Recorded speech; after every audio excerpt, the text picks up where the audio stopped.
Michigan Magazine is kept on the road by our many Michigan friends. Cops and Donuts Bakery, downtown Clare, a winning combination. Cops and Donuts. Santa's favorite stop, Rooftop Landing Reindeer Farm of Clare. Come see and pet real reindeer. Visit the gift shop, get your picture taken in Santa's sleigh. Fun for the whole family. 'Tis the season, open weekends, Rooftop Landing Reindeer Farm, Clare. Santa's reindeer from Rooftop Landing are on the road this week in the following cities and times. Meet the reindeer, then visit the Rooftop Landing Reindeer Farm in Clare for holiday fun. The Michigan-made rebounding mailbox pole. Never again worry about the winter snowplow taking out your mailbox with this ingenious rebounding pole. Your mailbox takes a hit and keeps coming back year after year. Call now or visit their website, toughmailboxes.com. This week on Michigan Magazine, we visit with a Michigan Pied Piper, children's entertainer educator John Marek, who lures the children into learning while having fun. But first, we bring you the talented James Spalink of Grand Rapids, who turns ordinary wood into Renaissance magic. James creates instruments of bygone days, like lutes and harps. Stay tuned, it's all coming up on Michigan Magazine. Cops and Donuts Bakery, downtown Clare, what began as a crazy idea among 9 police officers to purchase the historic Clare City Bakery quickly became an international phenomenon, carrying on a Michigan tradition with delicious donuts, pies, pastries, breads, original coffee, and more, plus a full menu at the new adjacent traffic stop diner. Downtown Clare, a winning combination, Cops and Donuts. Experience the beauty, artistry, and taste of Northern Michigan. Come to Amish Country Natural Products on Mount Tom Road, north of Mile, just off M33. From arts and crafts to fresh foods and vegetables, all natural, all local, all good.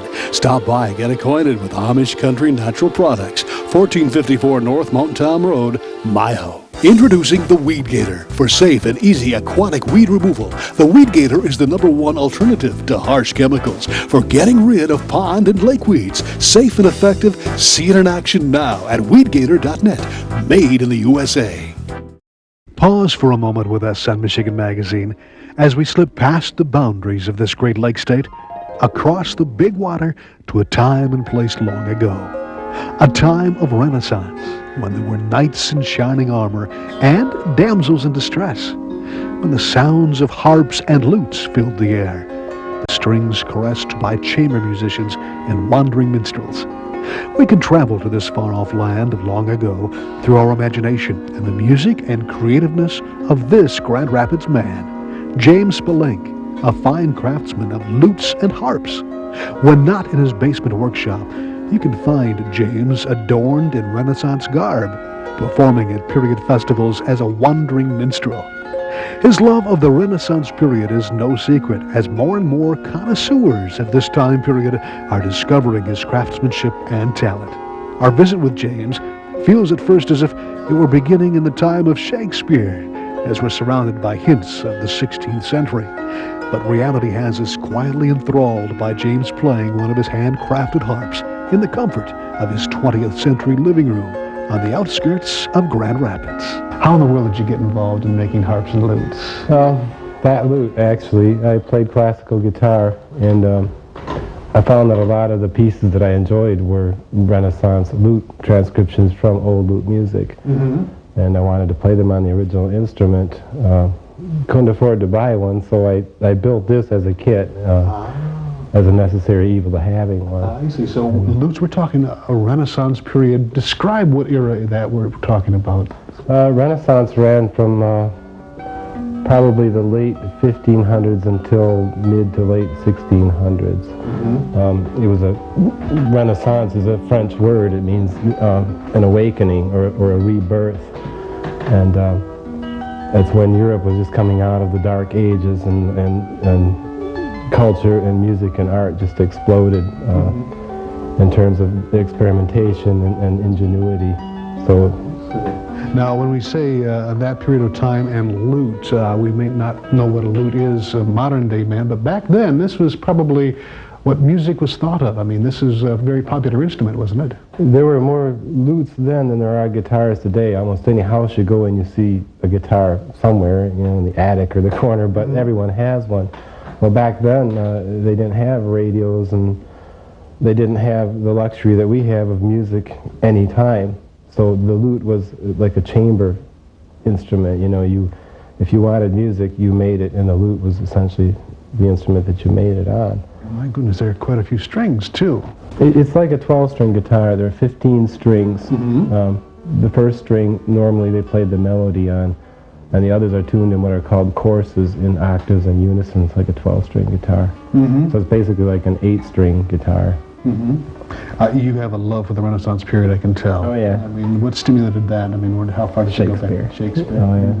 Any formal training in not a lick. Not a lick. Or instrument making? Where did you go? How in the world did you do your research and find technical aspects of harp and lute making? Everywhere. It's difficult to find information. To my knowledge, there isn't any instruction book or method on harp making unless you study under one of the masters or whatever. But basically, there are places where you can get blueprints for harps. A lot of the jigs and the molds you build and the methods of construction are either trial and error or just plain common sense, you know, figuring out what will make a stronger instrument. If you build one that breaks, you don't do that the next time. But it's like any other discipline, I guess. It's a never-ending process. You're always experimenting. You're always striving to make it sound better or be stronger. As far as musical training, instruction, where did you go to find someone who could teach you the harp or lute, or was it just something that... I listened to recordings, basically. Well, I've got some music. Kind of self-taught, or in a way, or to a point? I took lessons on guitar for 8 or 9 months when I first got my guitar. And from then on, it's essentially self-taught. I worked from some music. For the Renaissance music, you almost have to get some of the pieces, but mostly I'm more comfortable just listening to something and emulating it, basically. Your own experimentation, listening, and feedback, right. Yeah. The Renaissance, that's a period that is really rather popular nowadays, isn't it? I mean, there's festivals and things going on that bring back this period, this romantic time. Yeah, there are several festivals in Michigan alone. There's some huge ones, I guess, in New York and in Pittsburgh or Pennsylvania. You build these from ground up, scratch. Right. I mean, what type of material do you use, and the ornamentation, the carving, where does that come from? Well, this is a replica of a 12th century instrument. In fact, this one, it's kind of like the Irish Liberty Bell. The original is in a climate-controlled case in the museum in Dublin. This is called the Trinity College harp, or the Brian Boru harp. People say that it was owned by Brian Boru, and in fact it wasn't. It was built around the 12th century, and it was in the O'Brien family. And there's an interesting history about it. It was used at one time to ransom somebody. Someone at one time tried to buy it with a flock of sheep. It's a pretty colorful history. But I worked from as many photographs and drawings that I could find, and it is a replica, although I did take some liberties. Like any photographs you can find, thieves had long ago pried this, whatever jewel was here, they just dug it out of here. And I replaced it with, it's more my interpretation of it, but as far as where I could be accurate from a replica standpoint, I tried to follow it. And the patterns that you created, the more or less the dies and the things to the bracings and everything yourself, or? Right. There's a basic blueprint available that you can buy through a harp supply company for an ancient Celtic harp, and I used that basic frame for it, and then I made what changes I wanted to do to make it more authentic. Some of this had to be reconstructed. These big circles with these zoomorphic figures in it. And the original were burned or worn or chipped off or something, and my wife recreated them from what we had of the original drawing and to what they probably would have been. In a way, it's nice that it was so worn, because then it gives me a little artistic license to, you know, put what I think looks nice in there. I tell you, it's beautiful. And how long or how many hours would you say is into something like this? Oh, this one, I do this part-time, so I think more in terms of months, I guess. This one took me over a year to build. And I had to wait until I could get the materials to build it, so I just kind of plugged away at it in between building other instruments as I could. But it took me probably a year and a couple of months, something like that. You really didn't keep track of the time per se, because it's probably a labor of love there, I see here. I completely lose track of the time when I'm in my workshop. Ask my wife. I go down for 10 minutes and I'm there for hours. And understandably so. As James led us into his basement workshop, the wonders of projects underway drew us to its fine detail like a magnet. James told us that his obsession with the music of the Renaissance and the instruments was made easier by Nancy's wife's love of the same time period. While James loses himself downstairs, Nancy's busy upstairs with beautiful Renaissance sketchings, paintings, and the creation of period dolls and figurines. So intriguing and popular is Nancy's work that after our visit with James, we found ourselves lost in her work. The sounds and feelings of the Renaissance period were all around us as James continued to work, telling us of his dream of someday perhaps doing what he loves full time. I would like it to be able to pay for itself in terms of, it'd be nice to make my living doing this. But that's a, you know, you ask any instrument maker, and that's a very difficult thing to do because this is so labor intensive that it's hard to, I mean, by the time you're done, you have so many hours in it, you end up making like 35 cents an hour, you know. Right. But my aspirations would definitely be, if I could, to support myself by building these instruments. And if that ever were the case, I believe we'd all be the better for it. As we talked about that time period, James's versatility shone through. Besides being adept at the classical guitar, the lute and harp, he displayed his talent with other Renaissance instruments and allowed me the opportunity to join in on another one of his handmade instruments. We'd like to thank James and Nancy Spalink for allowing us to experience a bit of the Renaissance through their work and passion at their home studios in Grand Rapids. How's that?